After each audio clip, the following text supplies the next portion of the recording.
the chat room, creating synergy and support for small business owners, especially for women. Joining me, Susan Ratliff. Welcome to the chat room. Thanks, great to be here. You know, when we were talking about how women can become empowered, you're the first person that came to mind. Well, thanks. You've been doing this for years. Years and years. Helping women how to start their small business, whether it's home-based business or in the marketplace. Definitely. Since I started, my first membership was to the Entrepreneurial Mothers Association after my son was born back in 1988, and I've been supporting women and teaching them and speaking about them and sharing my successes and foibles for years. Yeah, exactly. Well, you know, one of the things I think that's most important about starting a business is looking at the end before the beginning. Where do you want to go into the marketplace? Is there a need? Are you a niche? How to brand yourself? I also work in sales here at AZTV, so that's the biggest thing I work with my clients is how to position themselves in the marketplace. And you have a boot camp, I understand, coming up in February. We wanted to have you on now to plant a seed for women that are at home with their small-based businesses or home-based business or small businesses, and how they can get involved with that. Well, great. On February 7th, 2009, it's our 5th annual event, and it's not targeted to home-based businesses, but it is targeted to micro businesses, women who operate a business with under 10 employees. Now, that could be home-based. I'm sorry, so that could be home-based if you're the one employee. Of course, yes. And we have probably 1/4 of the people that attend might be home-based businesses. But you know, it's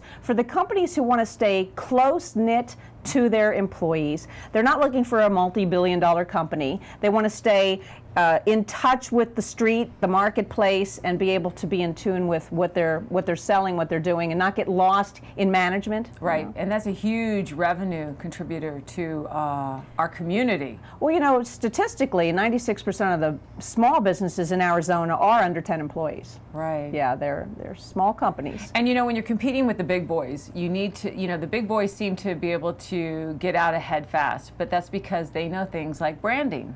Well, let me tell you something. Micro business doesn't mean small revenue. Right. Okay, a lot of these businesses are established 5, 10, 15 years. Right. They're making a ton of money. They're generating a lot of income for the community, great for the economy, employing people, and they're enjoying life too. They're not totally married to their job. They have a life beyond their business. A life beyond business. Yeah, right. Well, you wrote a book called Weekend Entrepreneur, and that's all about, I love how you started, you had written a book where it was personalized books, and you took it to the swap meets. Well, actually what happened was I had a baby, wanted to stay home with him, and There's your book. Okay, Making Money at Craft Fairs, Trade Shows, and Swap Meets. That's the first book I wrote, and I did it because I quit a real estate career to stay home with my new baby, right? I didn't think I wanted to do that, but once he was born, I really wanted to stay home with him.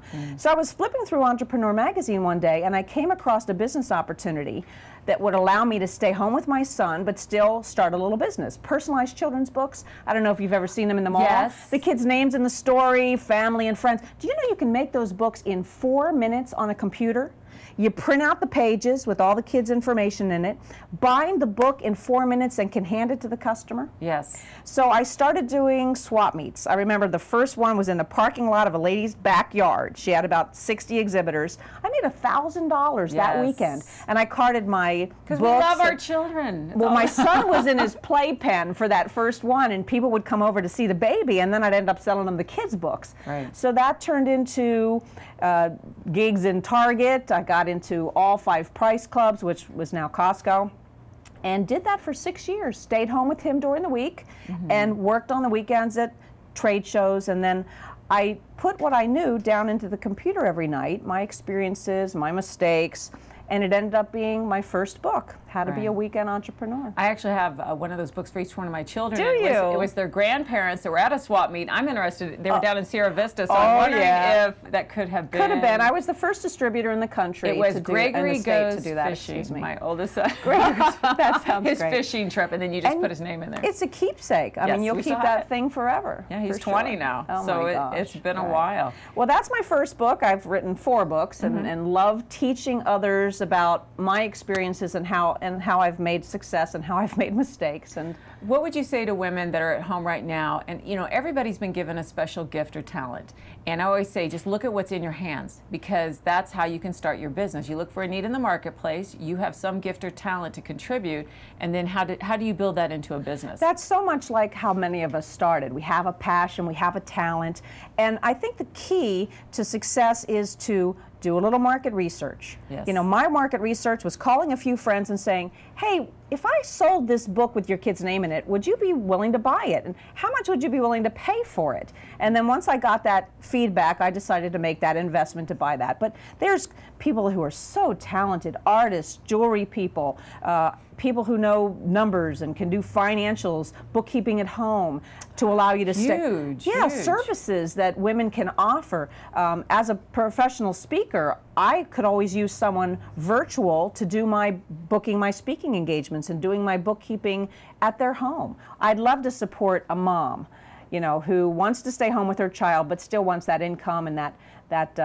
feeling of accomplishment. Right, and we know there's a lot of home-based businesses that women do with jewelry and makeup and candles and things like that, but it's about your passion, and that will help get you up in the morning, because the thing that you love to do, you're going to do. But you know, don't make the mistake of only looking at it as here's what I know how to do and here's what I love. You also have to do marketing. Marketing. You yes. have to understand sales and marketing, and this is the downfall of a lot of small businesses.